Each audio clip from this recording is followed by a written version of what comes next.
Hello friends, मार्गदर्शन competition classes में आपका स्वागत है। आज हम आपको शिवाजी और अफजल खां के द्वंद्व के बारे में बताएंगे। किस प्रकार से शिवाजी और अफजल खां के बीच में संघर्ष होता है और जिसमें अफजल खां शिवाजी के हाथों मारा जाता है, उसका वध हो जाता है।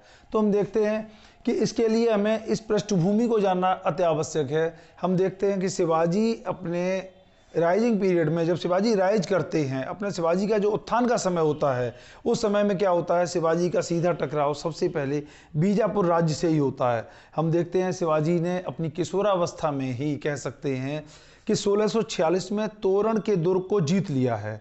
और ये तोरण का किला जो था, तोरण का जो दुर्ग था, वो बीजापुर राज्य के अंतर्गत आता था। ऐसी स्थिति में क्या होता है कि शाहजी को, शिवाजी के जो पिता थे, इन्हें बंदी बना लिया जाता है और अंततः इन्हें शिवाजी को और शिवाजी के बड़े भाई शंभू को कोंडा और बेंगलोर के किले छोड़ने के लिए बाध्य होना पड़ता है, विवश होना पड़ता है। ऐसी स्थिति में कि तब उसके बाद फिर शाहजी को 1648 में मुक्त किया जाता है। बाद में हम देखते हैं कि बीजापुर जब मुगलों के भय से मुक्त हो जाता है, जब शाहजहां अस्वस्थ होता है और औरंगजेब उत्तराधिकार के संघर्ष के लिए दक्षिण से उत्तर भारत के लिए प्रस्थान करता है, ऐसी स्थिति में क्या होता है, बीजापुर कुछ समय के लिए उसे ऐसा आभास होता है कि मुगलों के संकट से वो मुक्त हो चुका है। ऐसी स्थिति में क्या करता है, बीजापुर के द्वारा शाहजी के ऊपर एक दबाव बनाया जाता है कि वो अपने पुत्र पर अंकुश लगाएं, अपने पुत्र को दंडित करें। लेकिन शिवाजी के जो पिता होते हैं शाहजी, इसमें अपनी लाचारी व्यक्त करते हैं, असमर्थता व्यक्त करते हैं और उनका कहना है कि बीजापुर राज्य के द्वारा अगर शिवाजी को किसी भी प्रकार का दंड दिया जाता है तो उसमें उन्हें कोई आपत्ति नहीं है। ऐसी स्थिति में क्या होता है, जो बीजापुर की राजमाता होती है, बड़ी साहिबा, बीबी साहिबा के द्वारा एक मीटिंग बुलाई जाती है और उसमें शिवाजी पर अंकुश लगाने का दायित्व प्रदान करने के लिए आह्वान किया जाता है। और ऐसी स्थिति में अफजल खां, जो उनका काफ़ी वीर सेनापति था, अफजल खां ये दायित्व अपने ऊपर लेता है कि वो शिवाजी को बिना घोड़े की पीठ से उतरे हुए ही शिवाजी को जिंदा या मुर्दा बीबी साहिबा के समक्ष प्रस्तुत कर देगा। ऐसी स्थिति में अफजल खां को दायित्व दे दिया जाता है। अफजल खां शिवाजी को कूटनीति से गिरफ्तार करने की एक योजना बनाता है। उसकी योजना ये होती है कि एक तो आतंक फैलाया जाए, कूटनीति का परिचय दिया जाए और शिवाजी के जो समर्थक हैं, शिवाजी के जो अनुयायी हैं, शिवाजी की जो आर्मी है, उनमें भी एक प्रकार का, एक तरह का मतभेद उत्पन्न कर दिया जाए, फूट उत्पन्न कर दिया जाए और छल का भी सहारा वो लेता है। और उस क्या करता है, जब वो अपनी विजय अभियान के लिए निकलता है 10,000 की फौज लेके, तो रास्ते में जो जनता होती है उस पर काफ़ी अत्याचार करता है, रास्ते में एक आतंक का वातावरण कायम करता है। अफजल खां के द्वारा पंढरपुर में विठोबा जी के मंदिर का विध्वंस किया जाता है, तुलजा भवानी के मंदिर को भी तोड़ दिया जाता है। ऐसी स्थिति में शिवाजी की जनता में, शिवाजी की प्रजा में एक कहना चाहिए आतंक का वातावरण व्याप्त हो जाता है। इसके अलावा अफजल खां के द्वारा जो शिवाजी के साथ में जावली सैनिक होते हैं, मावली सैनिक होते हैं और देशमुख होते हैं, उन्हें वो कूटनीति से, दबाव से, लालच से अपनी ओर मिलाने का प्रयास करता है। इसमें वो कुछ सीमा तक सफल भी होता है और हम देखते हैं कि फिर वो छल का सहारा लेता है। वो शिवाजी के पास अपने एक विश्वस्त दूत कृष्णाजी भास्कर, महाराष्ट्रियन ब्राह्मण कृष्णाजी भास्कर को शिवाजी के पास इस संदेश के साथ भेजता है कि शिवाजी अगर बीजापुर की अधीनता स्वीकार कर लें और बीजापुर की अधीनता के साथ साथ बीजापुर को कर देना आरंभ करें और अपने जो बीजापुर के विरुद्ध उन्होंने अभियान चलाए हैं उन्हें छोड़ दें, तो बीजापुर से राज्य के द्वारा शिवाजी को क्षमा भी किया जा सकता है और इसके लिए वो बीजापुर में अपने प्रभाव का इस्तेमाल कर सकता है। इस प्रकार से वो शिवाजी के साथ एक छल प्रपंच रचता है और शिवाजी को लालच में लेने का प्रयास करता है, लेकिन शिवाजी उसके इस लालच और छल प्रपंच के दांव को तुरंत भांप जाते हैं। शिवाजी ऐसी स्थिति में क्या करते हैं, अफजल खां के दूत कृष्णाजी भास्कर को देश और धर्म के नाम पर आह्वान करते हैं और सही मायने में अफजल खां के मंतव्य को ज्ञात कर लेते हैं। इसके बाद शिवाजी क्या करते हैं, कृष्णाजी भास्कर के साथ में अपने दूत गोपीनाथ को भेजते हैं और गोपीनाथ जब जाते हैं कृष्णाजी भास्कर के साथ में, तो गोपीनाथ भी वहाँ पर इस मंतव्य को का ज्ञान करते हैं। उन्हें ज्ञात होता है कि अफजल खां के द्वारा एक गहरा षड्यंत्र का आयोजन किया जा रहा है। ऐसी स्थिति में भी फिर क्या किया जाता है, अफजल खां शिवाजी से मिलने की इच्छा व्यक्त करता है, लेकिन ऐसी स्थिति में गोपीनाथ ये कहते हैं, शिवाजी अत्यधिक भयग्रस्त हैं, आपसे अत्यधिक डरे हुए हैं, बीजापुर राज्य के द्वारा शिवाजी को दंडित किया जाएगा, इस बात को लेकर शिवाजी के अंदर एक भय व्याप्त है। शिवाजी को अगर इस बात का आश्वासन हो जाए कि शिवाजी को दंडित नहीं किया जाएगा, शिवाजी के साथ में कुछ भी गलत नहीं होगा, तो ऐसी स्थिति में शिवाजी को मिलने के लिए तैयार किया जा सकता है। ऐसी स्थिति में क्या होता है, अफजल खां जो अपनी मुख्य आर्मी होती है उसे जावली के किले में छोड़ देता है और 1000 अपने चुने हुए अंगरक्षकों के साथ में आगे बढ़ता है। प्रतापगढ़ दुर्ग के नीचे मिलने का स्थान नियत किया जाता है शिवाजी की सुविधा के अनुसार, क्योंकि ये माना जा रहा है, गोपीनाथ इस बात को समझाने में सफल होते हैं अफजल खां को कि शिवाजी भयग्रस्त हैं, शिवाजी अत्यधिक दूर तक मिलने में सक्षम नहीं होंगे।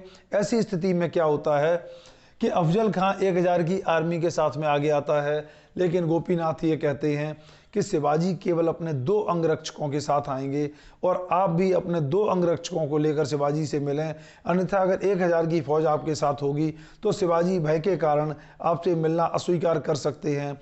ऐसी स्थिति में फिर क्या होता है, अफजल खां अपनी 1000 की आर्मी को भी कुछ दूरी पर छोड़ देता है।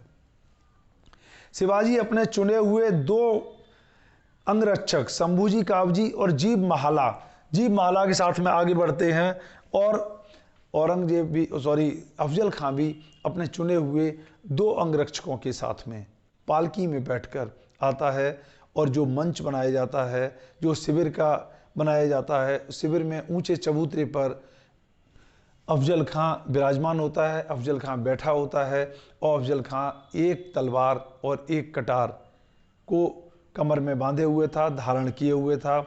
और ऐसी स्थिति में जब शिवाजी मिलने के लिए उससे जाते हैं, ये मिलने का जो समय होता है वो 10 नवंबर का तीसरा पहर माना जाता है, माने 3 से 4 बजे के आसपास शाम की बात है। 10 नवंबर 1659 को शिवाजी मिलने के लिए जाते हैं।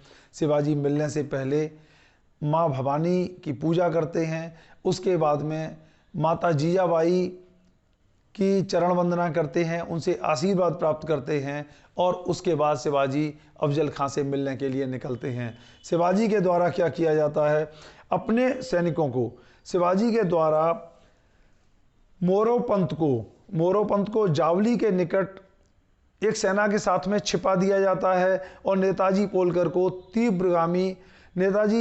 को किले के पूर्व में, जहां पर अफजल खां की 1000 की फौज ठहरी होती है, वहां पर सैनिकों के साथ में छिपा दिया जाता है। और क्या किया जाता है कि शिवाजी जब मिलने के लिए जाते हैं तो जब पहुंचते हैं शिवाजी, तो अंदर शिवाजी ने एक कवच धारण किया हुआ होता है और सिर पर शिरस्त्राण धारण किया होता है। उसके ऊपर से शिवाजी पगड़ी बांधते हैं और एक हाथ में, दाएं हाथ में कटार और बाएं हाथ में बगनखा धारण करते हैं।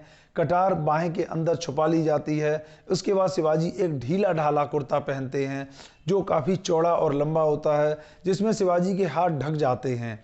ऐसी स्थिति में जब शिवाजी मिलने के लिए अफजल खां से पहुंचते हैं तो ये माना जाता है कि शिवाजी बाह्य रूप से एक निहत्थे विद्रोही जागीरदार के रूप में दिखाई दे रहे थे कि जो निहत्था है और एक प्रकार से क्षमा याचना के लिए या एक सरेंडर करने के लिए, समर्पण करने के लिए बीजापुर के कमांडर अफजल खां के समक्ष प्रस्तुत होने के लिए जा रहा है। जब शिवाजी पहुंचते हैं तो दोनों के अंगरक्षक कुछ दूरी पर रुक जाते हैं। जब शिवाजी शिविर में ऊपर चढ़ते हैं, उस समय जब अफजल खां और शिवाजी की मुलाकात होती है तो अफजल खां उठकर शिवाजी को गले से लगा लेता है। शिवाजी को जब गले से लगाता है, उस समय शिवाजी की हाइट जो थी, अफजल खां के कंधे तक शिवाजी आ पाते हैं। काफ़ी लंबे चौड़े डील डॉल का व्यक्ति था अफजल खां। ऐसी स्थिति में केवल शिवाजी कंधों तक आ पाते हैं और वो शिवाजी को अपने अंग में भरने के बाद शिवाजी की गर्दन को बाएं हाथ से कस के पकड़ता है।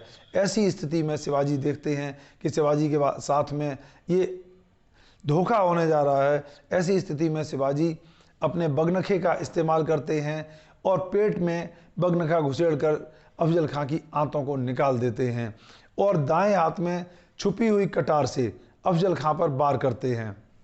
ऐसी स्थिति में अफजल खां बुरी तरह से सहायता के लिए अपने अंगरक्षकों की ओर चिल्लाता है, धोखा कहकर चिल्लाता है।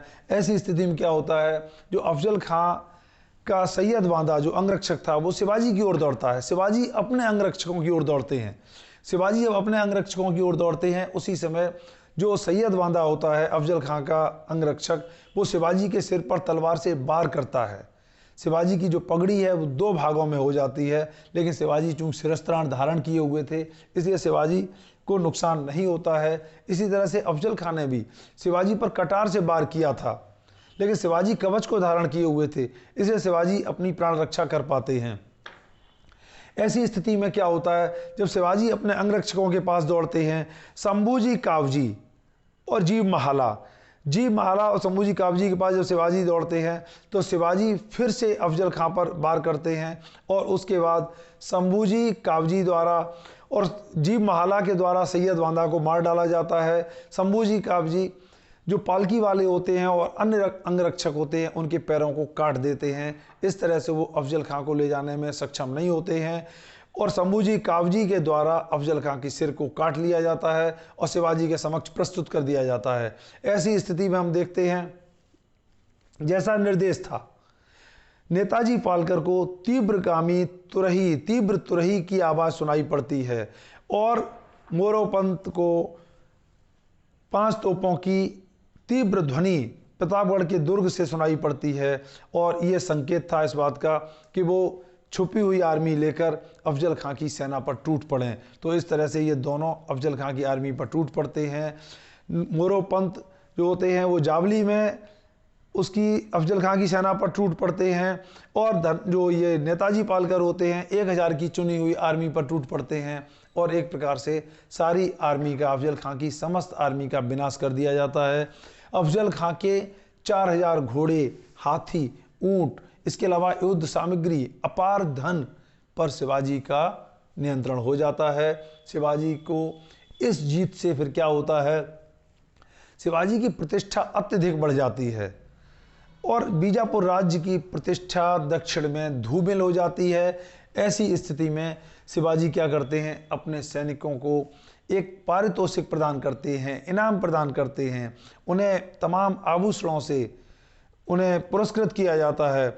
और उसके बाद शिवाजी क्या करते हैं, शिवाजी दक्षिण के लिए अपना अभियान आरंभ करते, दक्षिण की ओर अभियान आरंभ करते हैं और कोल्हापुर और पनालहा इन दुर्गों को भी जीत लेते हैं बीजापुर से। और होता क्या है, इसके बाद हम देखते हैं कि अफजल खां की मृत्यु को लेकर, अफजल खां के वध को लेकर इतिहास में तमाम तरह की बातें हैं। कई ने शिवाजी को इसके लिए दोष दिया है, लेकिन वास्तव में देखा जाए तो शिवाजी ऐसे एक मराठा राष्ट्र के सपने को लेकर आगे बढ़ रहे थे जिसमें कोई भी एक चूक इतिहास में एक भारी भूल हो सकती थी, जिसका कोई भी प्रायश्चित नहीं हो सकता था, कोई भी सुधार नहीं हो सकता था। अगर अफजल खां शिवाजी को वध कर देता, शिवाजी मारे जाते, तो मराठा राज्य, मराठा धर्म, मराठा राष्ट्र का सपना उसी समय चूर चूर हो जाता। इसलिए शिवाजी इतना बड़ा जोखिम नहीं उठा सकते थे और शिवाजी अफजल खां की इन छल प्रपंच का अगर शिकार हो जाते तो इससे बड़ी कोई मूर्खता इतिहास में नहीं बताई जाती। इसलिए शिवाजी इन सारे छल प्रपंचों से फतेह पाकर एक प्रकार से शिवाजी ने अफजल खां को ही नहीं वध किया, बल्कि बीजापुर राज्य की प्रतिष्ठा को धूमिल किया और मराठा राज्य के सपने का, एक मराठा राष्ट्र के सपने का एक मार्ग प्रशस्त किया। इस प्रकार हम देखते हैं कि शिवाजी ने वास्तव में अपने को एक अजेय योद्धा, एक कुशल कूटनीतिज्ञ के रूप में प्रस्तुत कर दिया। अब हम इस वीडियो को यहीं समाप्त करेंगे। आप मेरे इस मार्गदर्शन कंपटीशन क्लासेज चैनल को सब्सक्राइब करें और मेरे वीडियोस को लाइक और शेयर करें। तब तक के लिए धन्यवाद।